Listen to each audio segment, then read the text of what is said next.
सुप्रभात प्यारे बच्चों। आइए आज हम देखते हैं हिंदी संयुक्त कक्षा 9वीं की तीसरी कविता निज भाषा।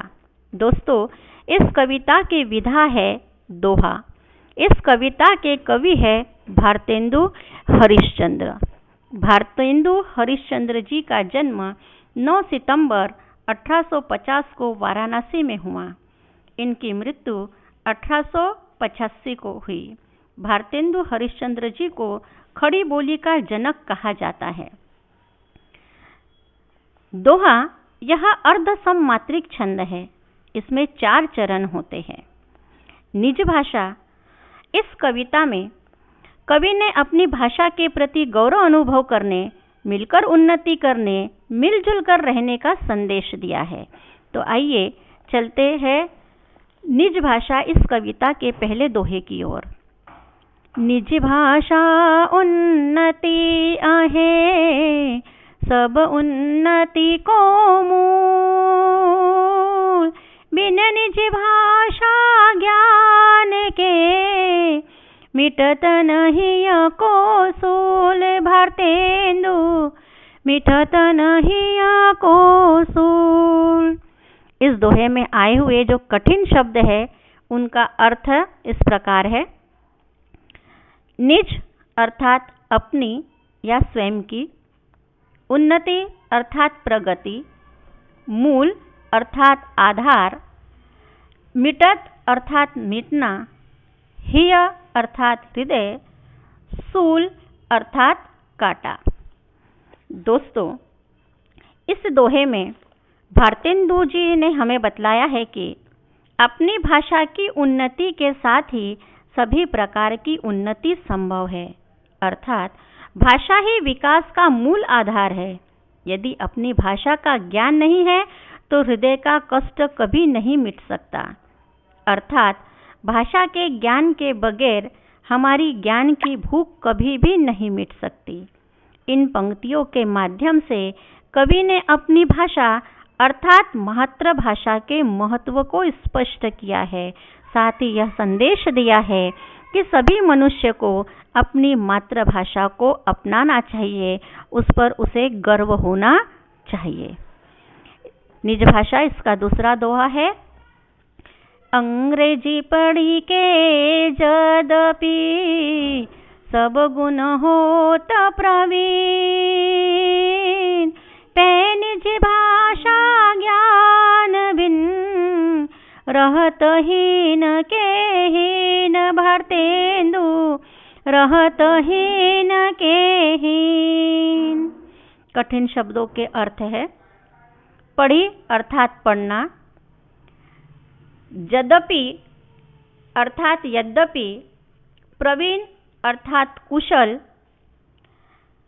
बिन अर्थात बिना, हीन अर्थात दरिद्र।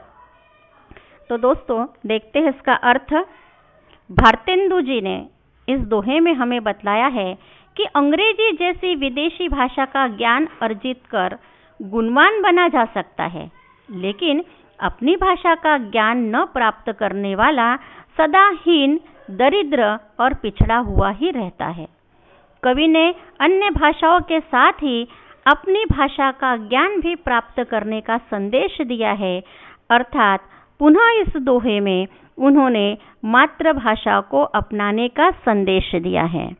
जैसा कि हम जानते हैं कि हमारी सरकार ने हमारी शिक्षा नीति में कुछ बदलाव किया है और इसी बदलाव के साथ भारतेंदु हरिश्चंद्र द्वारा दिए गए इस संदेश को अपनाने का प्रयास किया है।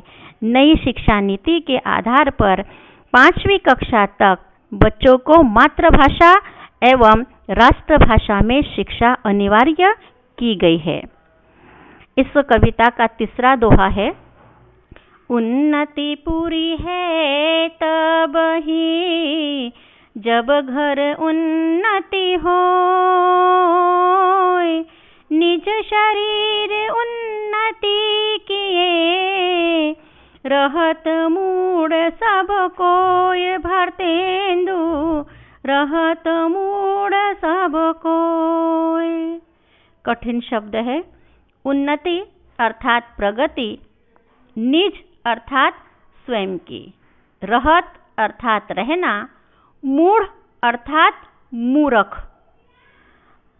इस दोहे में भारतेंदु हरिश्चंद्र जी ने हमें बतलाया है कि जब पूरा घर विकास करता है तभी सही मायने में विकास होता है। सिर्फ स्वयं के विकास पर ध्यान देने से सभी का विकास संभव नहीं है, अर्थात किसी एक का विकास होने से पूरे घर का विकास नहीं हो सकता।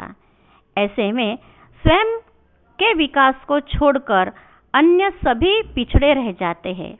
कवि ने इन पंक्तियों के माध्यम से सभी को साथ लेकर चलने और स्वयं के साथ ही सभी के विकास पर ध्यान देने का संदेश दिया है।